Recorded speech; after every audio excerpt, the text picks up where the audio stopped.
Hey everyone, it's the host of All Across America, Marco Vig, jumping in for a few seconds before the show to thank y'all for listening, to let you know that I want to hear from you. Tell me what you like about the show, and send me your suggestions too. Follow us on Instagram at AllXAmerica, or visit the website, allacrossamerica.net, and you can use our contact page there. If you want to support us, we're on Patreon at patreon.com/allacrossamerica. Try to respond personally to everyone who reaches out, so say hello. All right, on with the show. Podcasting from Portland East to Portland West, from Big Pine Key to Pacific Beach, and from San Juan to Guam, this is All Across America. Farron, Taijeron, welcome to the show. It's great to have you. Farron is a Guam local. He's a free diving instructor, adventurer, one of the island's leading conservationists, and the host of the Guam Guy Show. So Farron, welcome to our show, and it's great to have you. Thanks for having me. Very happy to be on and see what we're going to talk about. All right. Well, I wanted to start with the most basic of questions, and it's just a geography question. Where in the world is Guam? Guam is far. So your podcast is called All Across America, or Across America? Yeah, All Across America. All Across America. And we're, I think, as far as it goes. Mm-hmm. So right. As far to the west.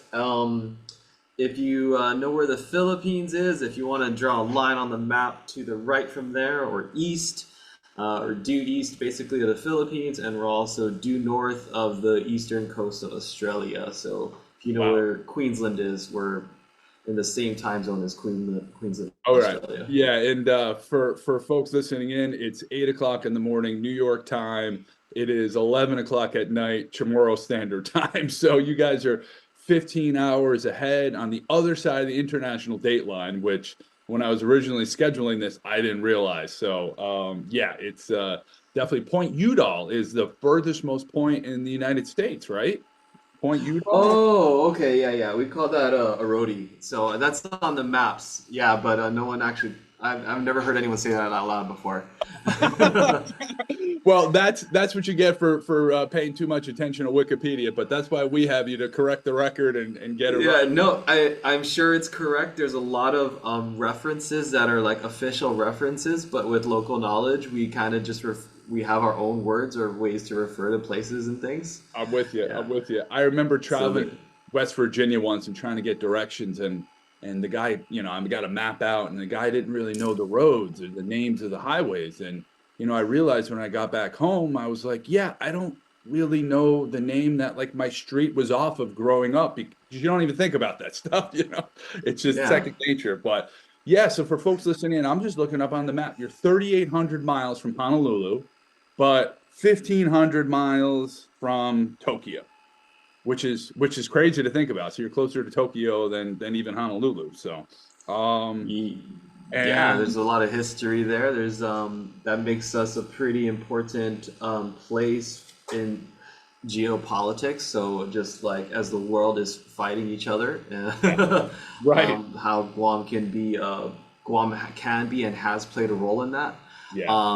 A friend of mine during the scare from North Korea some years ago, I want to say 6 years ago, when she's introducing Where is Guam to people in the States with their own Zoom calls and meetings and so on, would pull off this graphic from CNN showing Where is Guam, and it has a big target on it from North Korea, which I can be funny, and I definitely saw the humor in it. Right. But yeah, just I'm sorry, I'm just gonna run right over you for a second. You mentioned Point Udall, which is the Arodi Peninsula, and just a kind of fun little cool fact about that is that's a natural peninsula, and there is a breakwater that was built just north of that to create a harbor, and right at the edge of that is the remains of the RMS Scotia, which is a wreck that was in the 20,000 Leagues Under the Sea book. Oh wow, okay. Have you done any diving down in that wreck? You just see bits and pieces of it. It's not an intact wreck like most of the others, but Guam has some kind of interesting tidbits of history, like global history and not just local history or U.S. history. So, right. It's a funny thing. A colony of Spain for like 4 centuries. Mm-hmm. And then what, in the 1940s, it was invaded by the Japanese. Then the United States took it back over. I think my understanding is that at the end of the Spanish-American War, Spain Exactly. ceded it to Guam, or to Guam, to the United States, and then Japan took over for a few years, and then U.S. came back, and it's now officially United States territory. Mm-hmm. So how does it work? You all have a U.S. passport, We do. I actually have mine right here. right? Excellent. Yeah. I mean, Um, is it easier to travel to Honolulu, to mainland United States, or is it easier to travel, as you mentioned, to like places like the Philippines or Japan, or? it is much easier to continue this direction to go west than it is to go east to the Wow. states. It's probably a weird way to hear about the states being referred to as traveling east, but Yeah, yeah. right. So Japan is maybe 4 hours away. Korea 4 to 4.5 hours, depending on the winds. Right. We used to have a direct flight to Australia, but they ended that in like 2015, 2016 or something like that. Right. So um, I just happened to book a flight back, like literally tonight, to Honolulu, and it cost like $1,400 for a Wow. round trip ticket. Yeah, Yep. that's not cheap. Okay. And I No. imagine it's a lot cheaper to go to Tokyo, which is crazy to think about. But Far cheaper, yes. um, wow. And then the island sees like a lot of tourism from Japan. It's actually been outpaced by the Korean market. So Really? Okay. back back in the day when I used to work in tourism, there was it was mostly Japanese, and this is a bit over 10 years ago. A little over 10 years ago, we started seeing the shift to having by numbers more Korean arrivals than Japanese. Okay. Wow. All right. How's your Korean? How's your Japanese? Do you speak any of either No. any of the language? Oh, okay. If you hear me speak either, you will think I'm fluent, even though I'm Wow. far from fluent, just because I just don't hesitate. I just start rambling, so and my accents are decent. So Wow. Okay. when I worked in tourism, I learned how to speak Japanese almost out of necessity, working in a front desk at a hotel. Wow. And so I could handle about 85% of inquiries and guest questions. And then when I was in diving and I had Japanese customers, I could do like not full on courses, but intro level diving. We call it discover scuba diving. I could do most of that on my own as well. Yeah. Oh, wow. Okay. Korean. My wife is Korean, Oh, wow. and I got a lot of work to do on that. But it's a lot of similarity. The grammar is very similar. Those are the only languages I know any more than hi, hello, and but their grammar is very similar. I think English is often referred to as the backwards language in international circles, Really? and so I feel like that. Yeah, I feel like that's and I've heard that in my travels from everywhere actually. Yeah, I've heard that as well. Like we say, I'm going to the park, and a lot of other Mhm. languages, they say, to the park I go. And Mhm. that seems strange to us, but that's kind of how most languages are. Is that kind of what your understanding is? Yeah, in Japanese and Korean, it would be park to and then go. You wouldn't even say I unless it's the if you've already established yourself as a subject, and oftentimes you would even skip that. Gotcha. Okay. Gotcha. Yeah, that makes a lot of sense. And so there's also like a big military presence. I just thought there was that one base in the very northern tip of the island, but there's like 10 bases. The island by area is about I don't want to exaggerate now, but I want to say it's about a third Department of Defense property.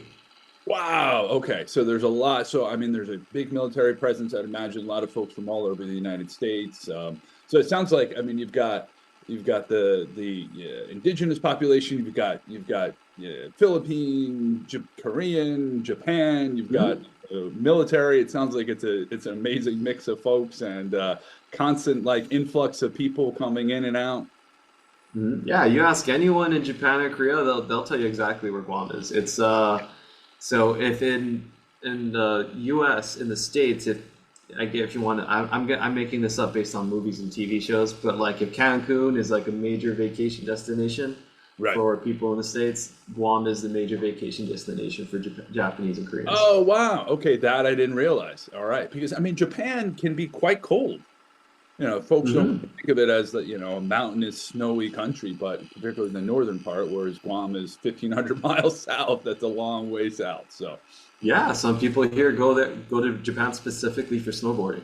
oh wow, Yeah, okay, I don't know where Aspen is. I've heard of it in the movies, right, right, and it's and maybe that's our Aspen is, or is yeah. that a rich people place, or is that just a snowboarding place? Yes, yes, yeah. It is definitely one of the fancier towns in Colorado these days. Yeah, and I mean, Okay. crazy enough, I was looking up Guam on a map, and you all are as close to Hawaii as Hawaii is close to Colorado. So yeah, it's a good world away, and yeah, snowboarding in Japan sounds like fun to me. I'd love to do that.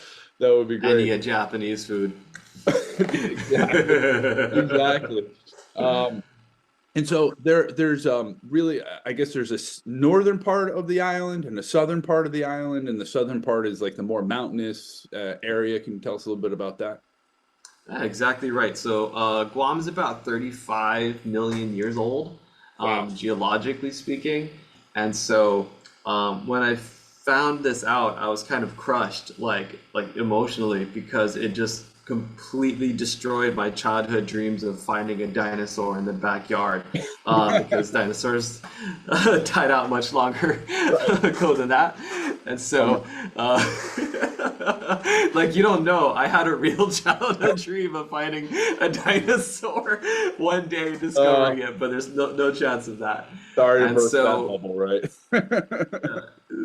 the southern half of the island formed first from um, at the time seafloor volcanic activity, and it just keeps piling up until it either breaks the surface or gets near enough the surface where you can have coral growing on top of it, or other calcium carbonate depositing organisms. And so the south is all is all mostly volcanic soil types or basalt rock Okay. or red clay, and there's some patches of ancient reefs on that, so you can find limestone in the south, and then the north is an elevated limestone plateau. So if you look at a map, it's mostly flat, maybe a few hundred feet above sea level, but it's mostly flat except for one mountain called Mount Santa Rosa, and I don't know what it's called on the map, but we call it Barragata Heights near the airport, and that's all limestone. Okay. And so that's where we get like 85-90% of our drinking water. Oh wow. Um, yeah, rainwater hits the ground. Rainwater, most people don't know, is slightly acidic. So it's like maybe 5.9, Okay. pH of 5.9. And limestone is basic, it's alkaline. And so there's a little bit of a reaction there. And so rainwater is able to carve these little cracks and crevices and just literally drip through the ground, and the limestone plateau itself acts like a big sponge, and we can drill down and pump up fresh water, and Wow. that's where we get most of our water. Nice. All right. Well, that's good. I mean, water is such an issue these days across the world. It's nice that that's not a concern for No, Guam. That's some great. of these it's called the Northern Lens Aquifer, and in some places they leak out millions of gallons every day. Oh wow. Okay. And we're in no danger of running out of water if there's no substantial changes. Wow. Uh, Okay. All right. Yeah. So yeah, and that's just normal. your cup runneth over. Yeah. There's some crazy statistic that like half of the water that we pump up and then pump through our infrastructure to businesses and homes is lost just due to leaks. Wow. Okay. I don't know how Californians true right that is, now but are I've seen like that around. shaking their fist. Well, So- we'll get more rain in like one rainy day than some states will get in an entire year. oh wow. And there's a rainy season and a dry season. Hmm. Broadly speaking, the first half of the year is the dry season, and the second half of the year is the rainy season. But it rains except during El Nino. It rains somewhere on Guam every single day. Oh wow, Every wow, single day it rains somewhere on the island. So wow. I was in San Diego last week, and I'm looking at the forecast, and there's 0% rain like the across the board. I'm like that. I've never. I'm like that. That's just kind of mind blowing that there's places like that. That's a thing. It's the forecasts are always uh, either partly cloudy or totally clear, but isolated showers. You always isolated showers are going to be there. Isolated shower somewhere. Okay, Yeah. somewhere on the island. And there are 19 villages on the island. There's 19. So it's kind of funny how we try to count that. There are 19 mayors, and where they I don't want to call them municipalities, but maybe that is the correct word. So, for example, I'm from the centralmost village of Chalan, but we have a mayor with the next one mayor for my village and the next village over called Orda or Oda in our language. Okay. And so those are two villages, but one mayor. Okay. So we have around 21, 22 villages, depending how you count them. Okay. All right. And getting back to the dry season, rainy season, my understanding is the rainy season is where typhoons can hit.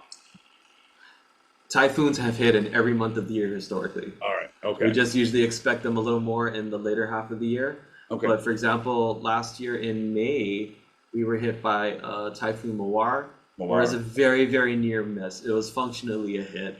Yeah. And that was that was during the dry season, and that was the first typhoon to hit us in 20 years. So, Okay. yeah, we call them typhoons over here. I think it's called hurricanes and Yeah, it's the Atlantic hurricane. and Yeah, I think it's hurricane in the like Atlantic, typhoon in the Pacific. yeah. So, Well, cyclones. I don't know where cyclones is. Is it Hawaii? that's a Cyclone good. That's a Hawaii, good or is that still question. or is that still hurricane? I think it's still Yeah, hurricane. that's a very good question. I'm pretty sure you're right that the typhoon is in the Pacific and the hurricane is in the Atlantic, but the cyclone. Good I question. think I think cyclone is southern hemisphere, Pacific southern hemisphere. Okay. Yeah, and I think typhoon is northern and central. And I gotta think about that. So tell us about Typhoon Mawar. Am I pronouncing that correctly? Mawar? Most people pronounce it Mawar. I think it's Mawar. Okay. But I think is it Malaysian? I think it's a Malaysian word for rose. Okay. I hope it's with I know it means rose. I hope it's the Malaysian word for rose. But basically, yeah, it's the first typhoon to hit us in 20 years. Wow. I was without power, I want to say 3 weeks. Whoa. Okay. That's pretty normal, actually. So, depending on where on the island gets hit and how long it takes to get the power lines back up, and so our electricity is mostly carried on through power poles. Locals, we still call them telephone poles, even though all the telephone lines are underground now. Yeah, I do too. But they're It's so strange. yeah. I was thinking about that the other day. I'm like, there's no telephone. Well, like my kids are like, what? What? But yeah, it's the electric. And so I remember like when locals, we know when it's okay to poke your head out the door during a typhoon as the typhoons, depending on the direction your door or your window is facing and the direction the wind is going at the time. So if you're on the leeward side or the downwind side of the house, you can just poke your head out the door and you'll just see like the power lines look like some giant monsters are like spinning them for like skip rope or something or jumping ropes. Like it's amazing how much they can stretch and move. I was without internet for about the same amount of time. It was funny. We got power back and we didn't get internet back. And I'm such a millennial because we're enjoying our lights, but we're like, man, there's no internet. What's even the point of electricity? What are you gonna do? Like, well, I got hot water and I can cook food, lights, but I can't use the computer. We lost water, but not for long. Water came back pretty quick this time. Yeah. When I was a kid, we had a super typhoon Pago. We lost power for 2 months. And I can't remember how long we lost water or if we lost water, but yeah. Okay. That's a, That said, that said, we live in concrete houses, so we're basic. It's I don't want to. It's I don't know if I've yet seen a concrete house destroyed by a typhoon. smart. Windows broken, flooding, okay, but the structure still stands strong. Sometimes, when I was a kid, we still had hybrid houses with concrete walls and a tin roof, and the Okay. walls stand, but the roofs might come down. Okay. Um, And so yeah. my understanding is in times past, a lot of the structures were wooden. I mean, I live in a wooden house, but we don't get hit by typhoons. But so in that the architecture changed over the years to better protect from storms. So typhoon, was it Carmen? I think in the '60s or maybe '70s, kind of flattened the island, Okay. for lack of a better word, and that was kind of a like, hey, maybe we shouldn't just keep rebuilding the same way, and so the rise of concrete houses just kept going, becoming more prolific and having more and more concrete houses. So. Um, People aren't building with wood very often. So like yeah. Smart. Makes sense. I wish they would do that more in Florida and other hurricane-prone places, particularly out of Yeah. Benson, North Carolina. I mean, they're all wooden structures on stilts. Same with Yeah. Southern Louisiana, and it's like concrete makes sense. I can feel that though for over there, but because like I said, Guam is this was our first typhoon in 20 years. But when I was a kid, I remember basically sometimes multiple months in a row, back to back, boarding up the windows and taking them down. And so the frequency of my childhood, it was completely different than it's been through my entire adolescence and adulthood. It would just seem like a constant thing. Wow. Okay. Well, it's smart. And they're typhoon shutters for the windows. Like, how does that work? There's different kinds. So and when I was a kid, we just had wood, and so we would literally like get sheets of plywood, and we had these brackets outside the window, and we would slide the plywood through the brackets, and then hammer in some wedges to make sure it stays. Okay. Nowadays, there are these accordion type shutters where it's permanently installed, and you just slide them open and close, and there's a keyholes on the inside and outside, so you can lock it with a key. So some people also use them for like home security when they go off island. I think you would say out of town or out of state over there, but we Right. say go off island. Go up on- okay. And there's other that the strongest type that you can just readily buy are these panels that are about a foot wide and kind of overlap and somewhat interlock, and you put them into these brackets which are permanently installed. There's just a bit more work to do, so people usually like to go for the accordion type that just slide open and close. Fair enough. Yeah, makes sense to me. And getting back to, you were talking a little bit about some of the sunken ships, and you had a great conversation with Dr. Maget Bavakwa, and so we talked a little bit about pirates there. That was a fascinating one, and we also talked about venerated bones of ancestors. Maybe you could tell people a little bit about that, and just maybe a little bit about Chamorro culture, and yeah. Sure. Chamorros are the native people of Guam and the Mariana Archipelago. And so Guam is one island in the chain, the southernmost and biggest island of the Mariana Islands. And our people are called Chamorros. We've been here for around 3,500 to 4,000 years old. Yeah, so that's how we've been here, quite a long time. We were already a colony of the Spanish for coming up on 2 years when America became a thing. And so when we got here, as best as we can tell, we didn't have a written language, but through remnants of our culture now and the writings of colonizers who were here at the time would kind of say that our mode of religion or spirituality, whatever term people want to use, was ancestor veneration. And so we would bury our loved ones for a year and exhume parts of their skeleton. So it's common to invite for example, Spanish Jesuit priest into the home, and he would walk in and he would just see skulls, on the wooden beams or on the mat or whatever, and we would talk to them as if they're still there. It's like, yeah, we had a great fiesta the other day, and we made this food, and this thing happened. Just ask Dad over there, and then it would be Dad's skull that would be there.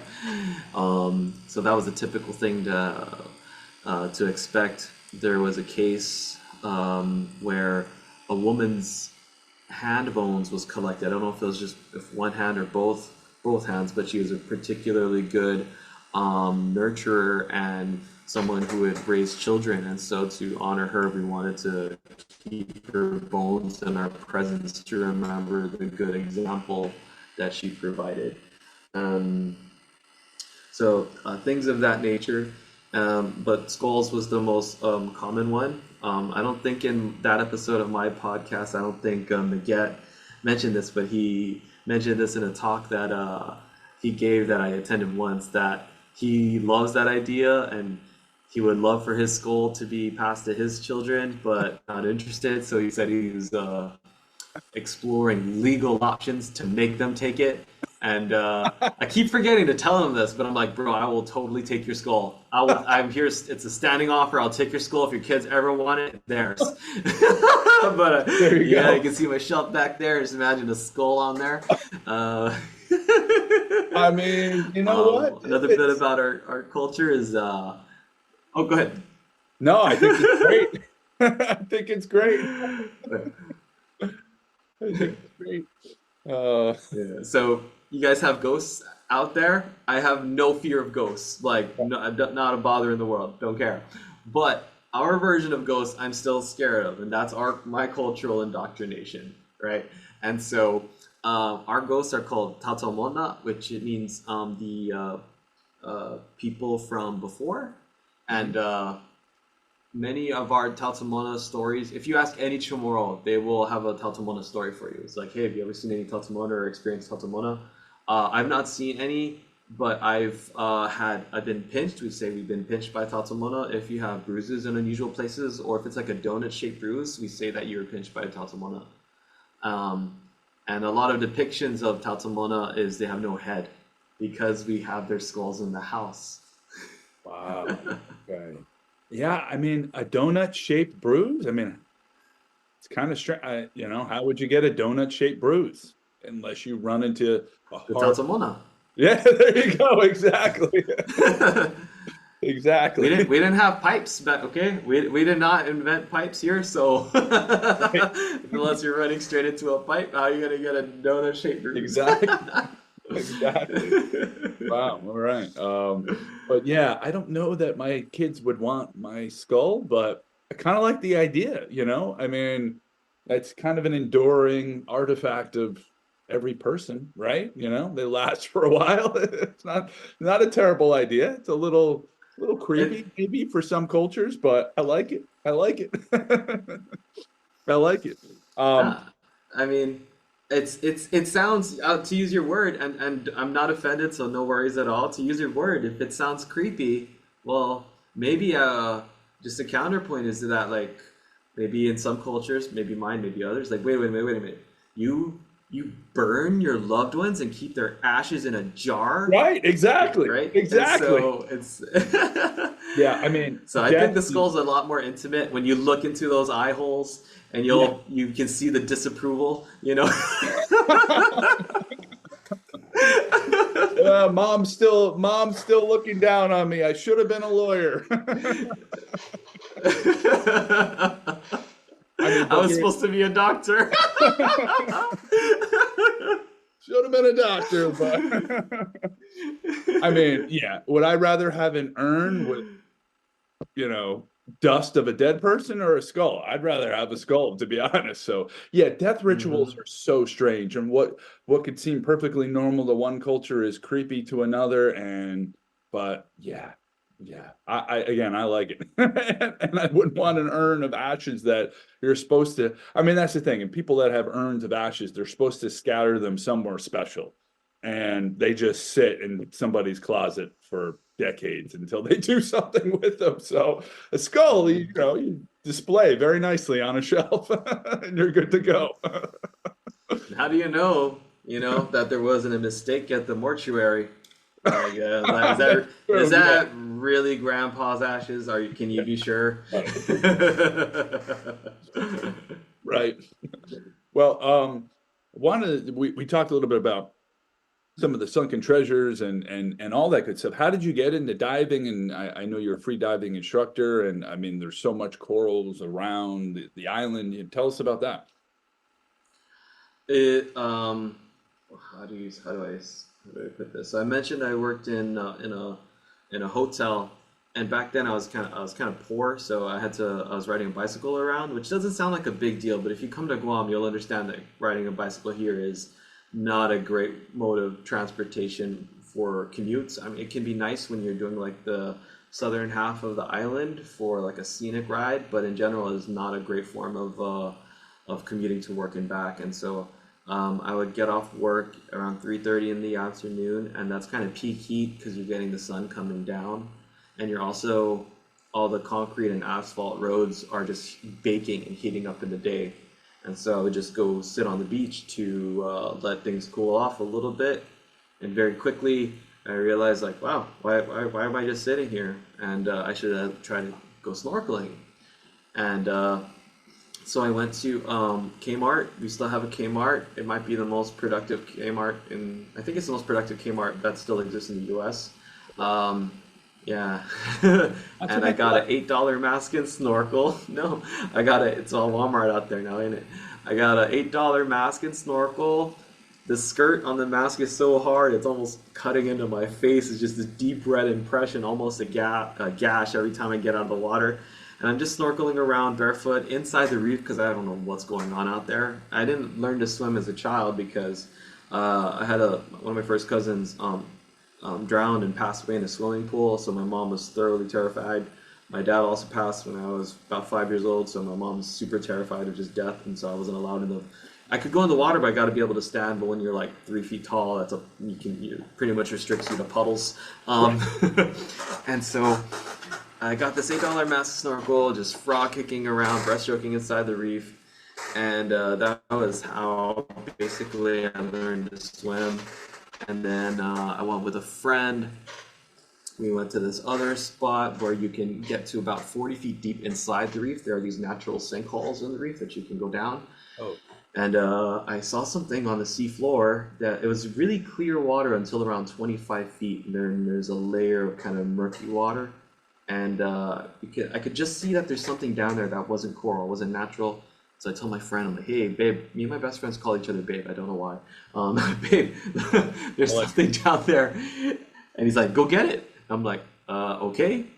He was a scuba diver and open water scuba diver, which is your beginner level scuba diver. But in my state of ignorance at the time, I thought that practically makes you a Navy SEAL. Divers are going to laugh at that. So I trusted him to look out for me. I went down, popped straight back up, and because my ears were hurting, and he explained equalizing, I went back down, and I actually made it all the way to the bottom. It was about 35 feet deep. And I got this mask and snorkel, and I looked up, and I not fully panicked, but I was definitely feeling the stress. And so I'm kicking my dinky little fins. I'm literally like clawing my way through the water, and I break the surface, and I'm just gasping for air. And it was one of the most empowering things I have ever felt in my entire life. Like, I challenged this. I went to the sea floor, and I didn't breathe for a while, and I didn't die. And I fell in love with it right away. It was this adrenaline thing at first, which is not supposed to be. When you take a course or when you're comfortable in the water, it turns into this meditation in motion type of thing. Scuba divers get a taste of it, but free divers, it goes up to a whole nother level. And that was how I started free diving. I kept going with it. When I moved to Australia, I lived and worked on the Great Barrier Reef as an underwater photographer, and I found out freediving classes exist, so I did my freediving class, not on the Great Barrier Reef, but in a lake. And then eventually, fast forward a few years, I came home and became Guam's first master freediving instructor. Oh, wow. Okay. And can you tell folks the difference between scuba diving, free diving, and snorkeling? Scuba diving is what you envision. You have all the equipment, including the jacket that will inflate and deflate to help you maintain your buoyancy. You always want to be neutrally buoyant unless you want to float on the surface.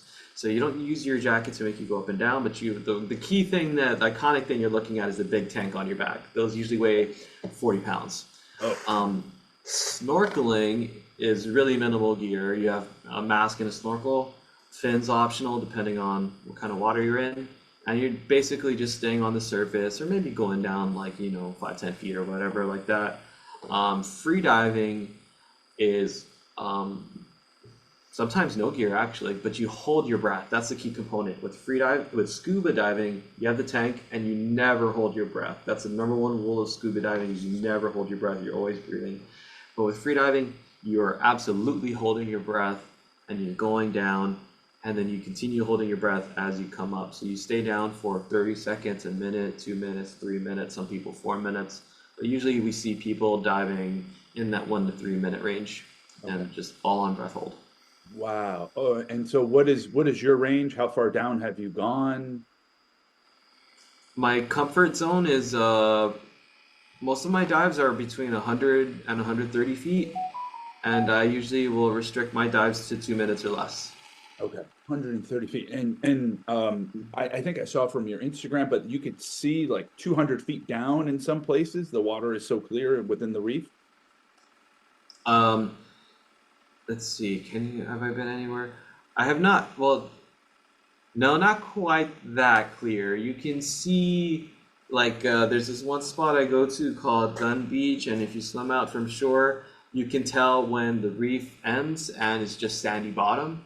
And you can just see that with a different kind of color, different contrast, and that's at about 110 feet. Mm-hmm. But you're not going to be able to see a person down there. So you can have really good visibility down to maybe as much as 90 feet, but that's, yeah. And so how are you using weights to get down to 130 feet, or is that totally like your own strength, your own body bringing you down? Vast majority, it's technique, not even strength. Wow. Yeah, so I do use weight to assist, but we don't use weight to go down. So I use 3 pounds. That's it. So if your BMI is normal or less, you shouldn't be taking any weight, basically. Yeah. So with full lungs, if you dive down to 30 feet, if you're floating, you can take a little bit of weight to get you to be neutrally buoyant at 30 feet. You're neither sinking nor floating. If you're bigger and I like what I like to call extra medium. I need to take a few pounds to offset my natural insulation. Natural insulation for the extra medium friends out there, right? Yep. And tell folks about, and I think a lot of folks not understanding some geography in Pacific Islands, but you've got a reef and then you have open ocean. You touched on it a little bit earlier, but can you tell people what the difference is between being within the reef and then outside the reef? So this opens some scientific philosophical questions of what is a reef. I asked this in a scientific conference actually, and this is when I knew nothing. We had the keynote speaker giving this talk about like the evolution of Paleolithic reefs throughout the eons and millions of years and so on, and they kept talking about reef in a way I didn't understand. So at the end of his presentation, it's like 40 minutes long or something like that. They opened up for questions. Nobody had questions. So I'm like, I have a ton of questions. So I raised my hand. I'm like, what is a reef? And, he's operating at a very high level. And this is such a fundamental question. He kind of stumbled through an answer, but he kept coming back to the word, structure. And so you can have reefs that are what people thinking of tropical reefs where all the coral is that you can snorkel on top of or next to and so on. But that is the key word there. It's a structure. You can have reefs made out of sand, out of rock, out of coral, out of oysters or mussels, whatever, different types of bivalves, right? So you can have those types of things. So when I was saying reef before, I'm talking about the reef flat. So if you walk into the beach, if the water immediately in front of you is flat, that is if the ground, underwater ground, we call that a substrate. If the substrate is flat, relatively flat, right in front of you, we call that the reef flat. And then if the waves are breaking off in the distance, that's a reef crest. And then after that, there's either a drop or a slope, or both. And so that's some places you can have, for example, on the island of Oahu, you can swim, it feels like you can swim forever and not, you can, I don't want to exaggerate. I feel like you can swim for 20 to 30 minutes and maybe get into 30 feet of water, depending on where you go. On Guam, if you swim 5 minutes, I think from basically anywhere, you're in at least 100 feet. And that's still within the that's still within the reef. That's so those all of that would have coral, yes, but you're outside the reef flat, yeah. Yeah. So you're swimming past the waves. Sorry, yeah, good. And we're talking a little bit earlier, but before the show, about how much I really enjoy your podcast because you meet with people in person, and that's something I try to do. Obviously, it's very hard, and being from the East Coast to Guam, but I'd imagine on an island it's a little bit easier. People don't have that excuse that it's too far away or the weather's bad. So, but one of the most fascinating ones was you did at the Fisheye Underwater Observatory. So you did a podcast underwater. I mean, it's probably the only one in history to do a podcast underwater. So maybe you can tell us a little bit about that and the marine preserves of Guam. Sure. Oh, thanks for. I don't think I sent you that one. You in your prep for this, you said send you my favorite 2 or 3 favorite I checked episodes, those out. and I did a few, and that wasn't one of them. But yeah, I love that. Yeah. I almost forgot about that. That's a cool flex, isn't it? It's like, yeah, I recorded this podcast underwater. It sure is. Sure is. So that's hard to beat. That's at this spot. I'm trying to get one in a helicopter, but it's not looking well. There you go. Yeah, that would be a little hard for a pod. I mean, the video would be good. I don't know how much anybody would be able to hear, but the rudders. Yeah, I mean, it would be grounded, but okay, there you go. For the recording anyway, for the recording of the conversation. But yeah, so yeah, as you just said, Mark, I recorded a podcast underwater, and that's physically possible because we have this tourist attraction, which is an underwater observatory. So they built a bridge from the beach. I don't know, is it a few hundred feet long? And that there's a building made by some shipbuilders, and I think it was made back in the 90s. And you walk down some stairs, and you're about, I want to say 20 to 25 feet deep underwater, but you make it to the bottom of the stairs, and there's all these windows so everybody can look out. And it's just a wonderful thing for families, especially with young kids, because they can see what's down there without getting wet. Right. And so this particular one was built in one of 5 marine preserves on Guam. Okay. And so we have marine preserves to help out the coral and give fish a safe place to have a safe refuge from fishing and other threats, actually just pretty much just fishing. And we have those around the island, and they do seem to, they do look better. There's more fish in them. And this is my personal experience, the anecdotes I'm sharing, but I think the data would also bear that as well. Coral looks good in most of them, but there's also a selection bias. So some of the marine preserves were selected because they have good coral. It's like, okay, we have to protect this. Right. Yeah, or there's a lot of fish activity in here, or fish are breeding in here, we think, so let's protect it so that the fish can continue to breed and sustain our fisheries. Wow. All right. And you've done a lot of like cleanup on the reefs. I don't know if that's within the marine preserve or without, but you've got this extreme cleanup crew. You've got this reef restoration team, which is, I mean, it's an incredible conservation effort. Tell us about that. Sure, well, let's start with the Guam Extreme Cleanup Crew. This was started in the pandemic, and this was kind of I feel cringy saying this, but this is kind of my rise to local fame, I guess. I was teaching a freediving class in July of 2021 when I was in an oil spill, and it turned out to be not too much. It was about 10 gallons of diesel, if I recall correctly, or a single digit number of diesel.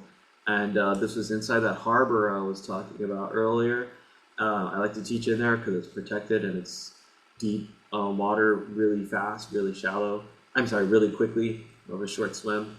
And a stream of diesel was floating on the surface, and the wind blew it straight over to me, and all four of my students were completely covered in diesel. It took about 6 weeks to get the smell out of my hair. Oh. And I want to say a dozen plus scuba diver, maybe 20 actually, and scuba divers in training and scuba instructors also got covered in diesel. Oh. And so I didn't know who to talk to, so I just put it on my Instagram.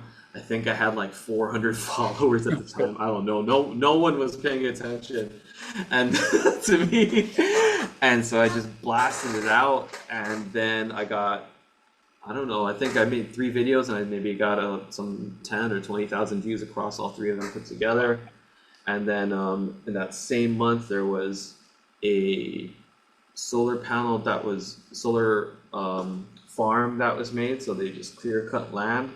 Not a big fan of solar installations like that, where they clear cut land and displace habitat.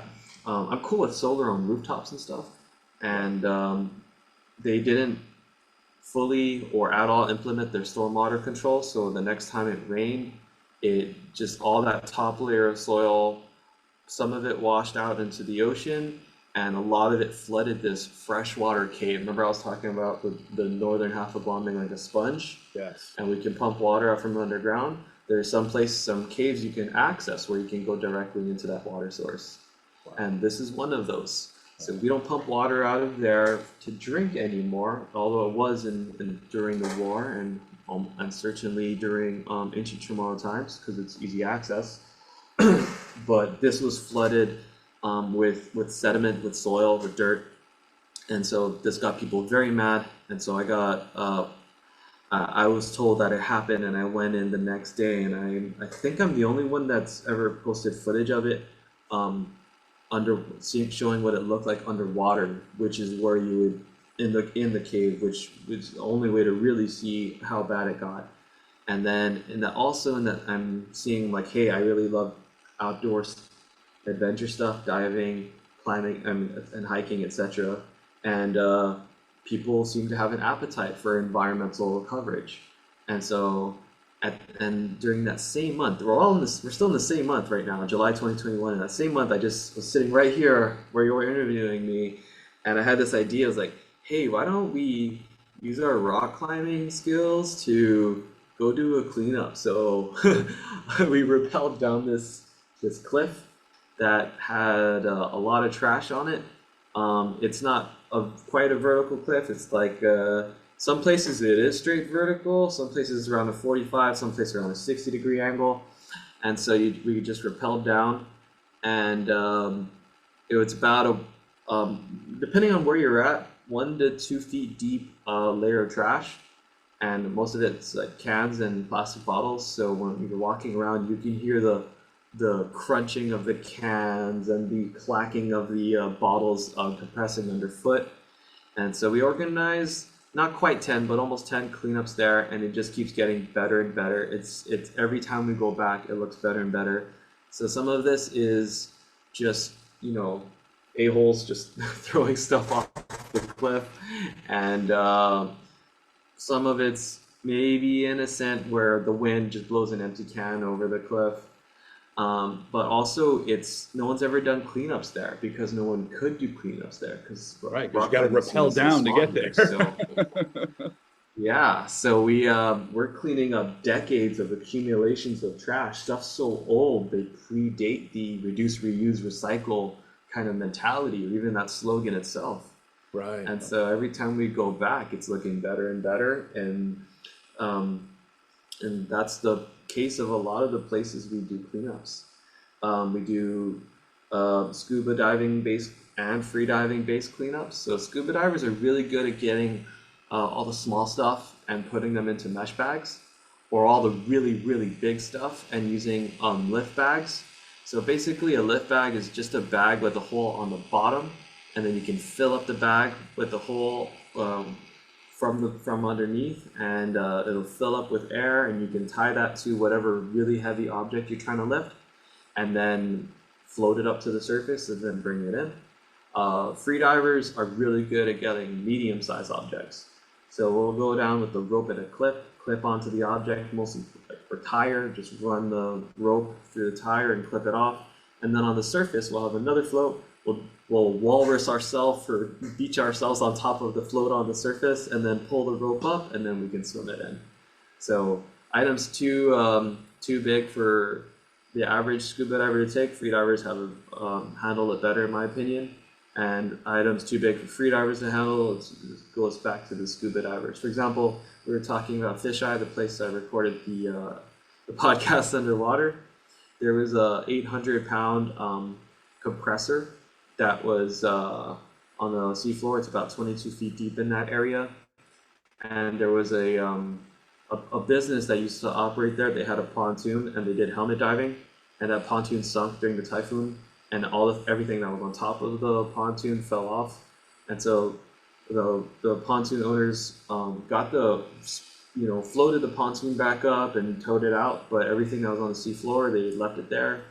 And so maybe they could be held responsible for that, but I don't want to play that game. I'm capable of getting it out. Me and the crew are capable of getting it out, so let's just get it out. So we actually figured out how to get the 800-pound compressor out of the water and back to shore, with no boat support or anything. All just manpower. We used most scuba divers will never use a lift bag in their career. Not a single one, not a single time. For scuba instructors, they will have to use it at least a couple times in their scuba course training. We needed 7 lift bags. We needed 7 lift bags to get it up. Actually, no, 3 to get it up and then 4 to get it in. So I wanted to take it as a challenge to not use it as any vessel support because functionally we couldn't. It's too far into the reef to do that without some kind of special vessel, or a vessel with a really shallow draft or 2 to be able to get it, because we don't have a way of lifting it out of the water. We can lift it up to the surface, but not up. We don't have a crane or anything. Right. And so I made this kind of raft out of 2x4s and plywood, and I tied. I love knots and I love ropes, so I used all of my skills and knowledge. Speaking like a true rock climber. To tie. I learned about less than half of my knots rock climbing. Actually, most of them I learned in the water, water stuff. But yeah, I figured out a way to tie the lift bags to the raft in such a way. So we floated up the 800-pound compressor to the surface, and then we slipped the raft I made underneath it, and it doesn't contain any air, it's just wood. So it's 2x4s and plywood, just to give us a platform to work with and keep it stable. It took several hours, but we finally figured out a way to do it. And then we tied the lift bags in such a way to be able to lift the whole thing a little bit higher out of the water. And it still wasn't enough because we lost several inches of tide. And so we kind of had to half lift and carry it in, and we got it right up to the beach, so it's about in 8 inches of water where we left it. And then we had the manager from Fisheye. Management was very supportive and helpful, and they let the manager come and work on it and just take it apart on the beach. for or in the water for disposal. Wow. And how many Yeah. people did it take to get it out of the water? Uh, if I had known if I had known what I know now, we could have gotten it down to I could get that down to 2 with the right tide. Wow. Um, five is still like the best number. 4 to handle a quarter and 1 to roam around to keep people away, and just look out for trouble. So we definitely had that. We had when we floated to the surface, we had tourists like in line to swim directly underneath it, and if one line snaps, they're dead. And Yeah, so really. Like, we let me swim underneath an 800-pound. well, they're looking when you're scuba diving, when you're underwater, you're not looking up very much. You're looking at the fish Right, around you or underneath you, making sure you're not right, trying to hurt any coral. So right. I fully anticipated that, and I expected it to happen. So I did have roamers on scuba and snorkel to free dive to keep people away.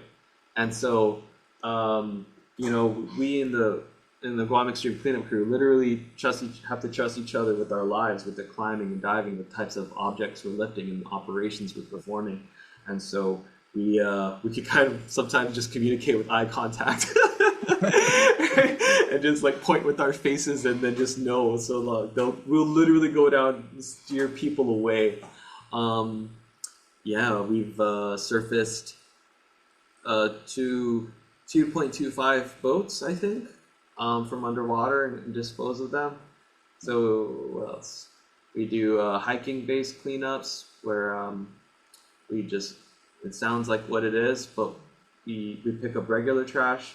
And then also if there used to be a road and that's how the hiking trail was established, sometimes people would bring their kitchen appliances, refrigerators or whatever, and just throw it over the side of their truck or back it off the side of their truck, the back of their truck. And so I bought using donation money, I bought a $200 dolly, which has a rating for 1,000 pounds. And it's got these fat tires. They're almost the size of spare tires of a car, of a small car. Right. So it's like a And flying so delivery dolly. we're hiking like refrigerators and deep freezers and washing machines and water heaters out of the jungle. Oh wow. So I think we got everything out of 2 trails. After Typhoon Mawar hit, we found out there was a new need for us. We got some requests to do trail maintenance because we had fallen trees over the trail, so that some trails were just inaccessible. And so I was like, hey, can you help with this? I'm like, that's not really something I do. And then I'm like, wait a minute, that's exactly something I could do. And so I tried to get a chainsaw, but Homeland Security bought all the chainsaws on Guam, so no one could get a chainsaw for weeks. Oh wow. And one of my friends was like, spends a lot of time here, is a professor over there in the States, but comes back very often and for conservation projects. She's like, friends on Facebook, she's like, I'm coming back to Guam. What do you need? I can bring 4 check-in luggages. And so she wound up bringing like 7 laptops and some battery packs and mini solar panels and a chainsaw. So one of her check-in luggages was a chainsaw box for me. And I got about 7 people or 7 chainsaws and about 15 volunteers. It took two trips, but we cleared 100% of one trail. And then another trip, we cleared about half of it, and then some friends went and finished the job because they wanted it done faster than we could get to it.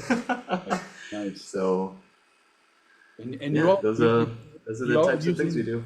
drones too, right? To find dump sites and. Not yet. That's a future project to find stuff. So, but So with drones, with the rappelling cliff side cleanup that we were talking about, I think around the 5th iteration, around the 5th time we did it, one of our main guys, his name is Mike Kitagwa. He's like, hey bro, what if you think I bring out a big drone to help us out? I was like, how? And he's like, well, we'll rappel down and we'll fill up the bags, but instead of carrying it up or throwing the rope down from the top and whoever's on top having to pull it up every time, I'll just fly the drone up and down and we just clip it off. Yep. And so it's insane. I highly recommend your listeners to check it out. Go on my Instagram and or I guess my podcast, and you can see these images. You see this video of these rock climbers on this cliff with these mesh bags, and where walkie-talkies are telling the drone it's got a 50-foot line underneath it with the carabiner just for safety, so no one gets chopped in the face by the propellers, right? And on the walkie-talkies, like lower, then we'll clip off the mesh bag, and I'm like, all right, take it away, and then the drone just flies straight up into the air with these mesh bags full of trash, Wow. and it's just a magical thing to see happen. Wow. And what's like the weight limit that a drone can pull up? That particular drone, I don't know the model. But that particular drone, I think they said it's tested for 15 pounds. Okay. And if it's a bat mostly of like aluminum cans and plastic bottles, or even you can fill it up entirely or fill it up a little bit more than halfway with glass bottles. Okay. And so it was very useful. Never thought of it, but makes sense, right? Yeah. So this is what we very cool way to do it. This is what I try to do. This is what we try to do. Is we try to get people interested in conservation using the interest they already have. Okay. Hey, you're a rock climber. I can use your skills. There's this cliff or there's this cave. Nice. You're a diver. Being a diver is, awesome. You want to do something more awesome? Like, come help us clean this reef. That's right. Nice. And then those are easy connections to make. Hikers, climbers, divers. We're already outside, but hey, you're a drone pilot. I want to have a day of action where we divide up the entire island and let's look for ghost nets stranded on the reef. And then you find it, call it in, and I'll go out there with my kayak, or we'll have teams stationed around the island. We'll go out with our massive snorkels or kayaks, and we'll go get every single ghost net that's accessible at the time that we can find. So, what's a ghost net? A ghost net is an abandoned fishing net. Okay, so we're talking whether it's trawlers and just whatever, it's thrown overboard with a storm or possibly, yes. I have not seen like these miles long or kilometers long nets wash up just yet, but we are seeing hundreds of foot long nets that are either locally abandoned or drifting in, and I have lost count of how many nets we've pulled in. Wow. And so my understanding is the nets they climb onto a reef, and then the plastics so it attracts algae and that blocks out the sun and it ends up killing the coral reef. It definitely will make it struggle, or it will kill the coral that's in the immediate area or entangled underneath it. And so you can have, depending on the type of net, for example, I don't know the word. It's a gill net in English. It will just can continuously trap and kill things in it just with the way it's designed. Oh, I see. Okay.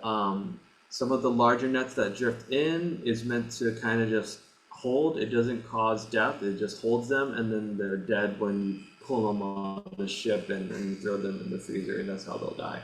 And so, but as you were saying, any and all of those nets can just grow algae or accumulate rocks or even branches or whatever, and and literally kind of just make a blanket that smothers the coral underneath it. Wow. Okay. I mean, you guys are doing just great work. It's amazing. I can't say enough for preserving the island of Guam and marine habitat. And how can people that are listening in, how can they help? If you're on Guam or planning to come to Guam, you can, I guess, hit me up on Instagram. Or best thing to do is join my email list, and because I really post everything there to give heads up and opportunities of things that are coming up. I can say the link if you want, or I Yes, don't know if you have please show tell us notes. So about yeah, okay, what's your okay. Instagram, Sure. what's the podcast, what are the links? Yeah, so on Instagram, it's at the Guam guy, all one word. Or you can YouTube or just Google the Guam guy, all one word. Great. I have a link tree because I don't want to pay for or manage a website, and link trees are I'm free, with you. and you can use. I'm with you. I manage a website. And It's torture. and in my particular case, I don't want to put donation money toward maintaining a website. I'd rather put it toward buying more trash bags or helmets for us for the rock climbing and stuff.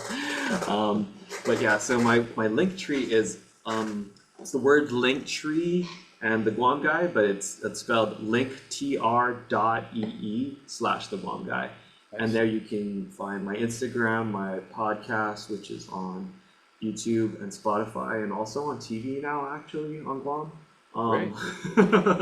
Yeah, and what else is there? I do my freediving class information is there.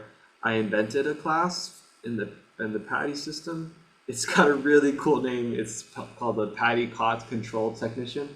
So you can earn a scuba certification called PADI COTS Control Technician. And COTS is short for crown-throwing starfish. They're these starfish that eat coral.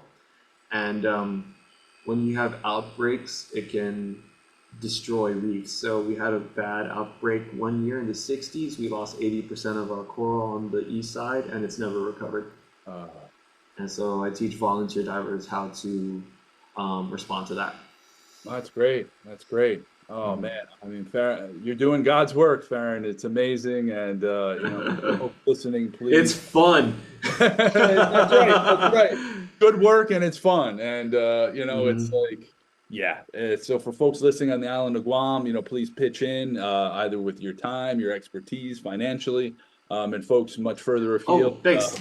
Yeah, I have Patreon and PayPal. So yeah, Patreon Excellent. and PayPal. So yeah, if you want to help out from afar, that would definitely be appreciated. I think I'm finally not in a negative balance because I'll just if I really need something, I'll just buy it myself and then hope that money comes in.